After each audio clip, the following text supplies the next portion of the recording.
Well, thank you for returning as we continue to discuss Psalm 23, verse 3. The last half of the verse, He guides me in paths of righteousness for His name's sake. First of all, again, the emphasis of who is guiding me. Over the days that we have pulled this apart, we have become more familiar with the shepherd and his character for the sheep. So he is qualified to guide us. The word guide means to lead, more concisely, to bring to a specific point. The shepherd has a destination in mind, as we looked at the other day, and he will guide me. He knows the way to go. He knows the path that he will lead me on. We'll get to that in a minute. But as a guide, he is familiar with the area. Sheep don't always remember where they have been, but the shepherd does, and he can guide them. Notice the personal pronoun me. His guidance is based on an intimate knowledge and understanding of the sheep. He has complete knowledge of the sheep. So this is equally important as well for the trust. Path, notice the plural. There are several paths. Most of these paths in this day that we're talking about were sand, and oftentimes lying next to each other. In fact, you could see the footsteps of the shepherd and many different shepherds and their footsteps. The rocks and the stones at one time that might have been there eroded.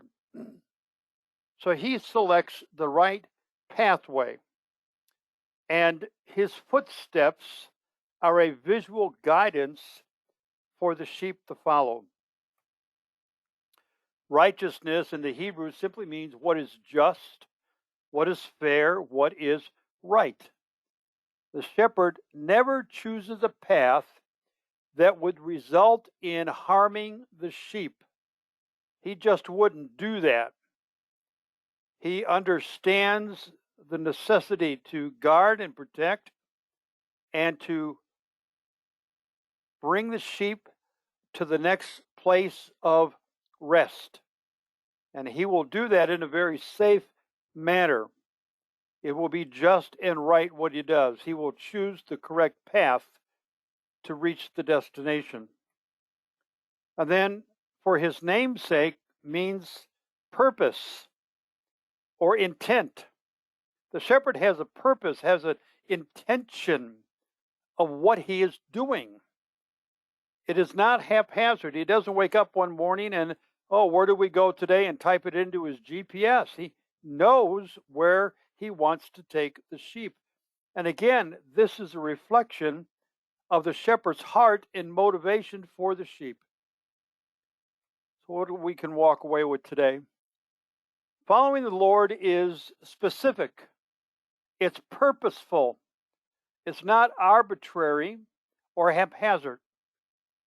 When the Lord guides us in the Word to do something, it is a purposeful guidance in our life. It's not arbitrary. There's a plan, and it reveals the character and the nature of God, what He's telling us to do.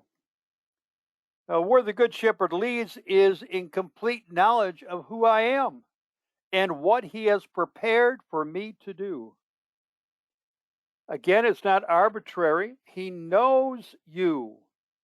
He knows your needs. He has complete knowledge of your situation, what you have faced, what you are facing, what you will face, and He will lead you with that complete knowledge in a right course for you. He selects the right path and does not leave that decision up to us. You know why? Because he knows we would choose the path of ease and least resistance. He's the good shepherd. So, what might look like a difficult pathway from our perspective, we can trust the shepherd who's leading us down the pathway because he's there before us.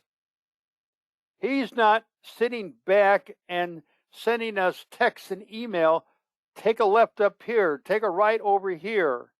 He is out front. So, what he expects me to go through, he himself is going through. And then his selection will not harm me. It'll be right, holy, and pure. Again, the heart of the shepherd. He is not vindictive. He is not laissez-faire. He is not disorganized. And then finally, his selection and my obedience to follow honors the shepherd. It pleases his heart. We glorify the good shepherd by following him along the pathway chosen. For in reality, now get this, in reality, such obedience will ultimately lead us to another green pasture and more quiet waters. So conversely, if we don't follow in the path he has chosen, we're going to be eating scrub grass and drinking dirty water. I think the obvious is there, isn't it? Next time we get together will be Psalm 23, verse 4, the first part.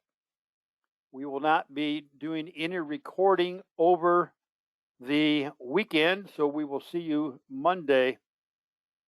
Thanks for staying up with these, and I hope that they are encouraging.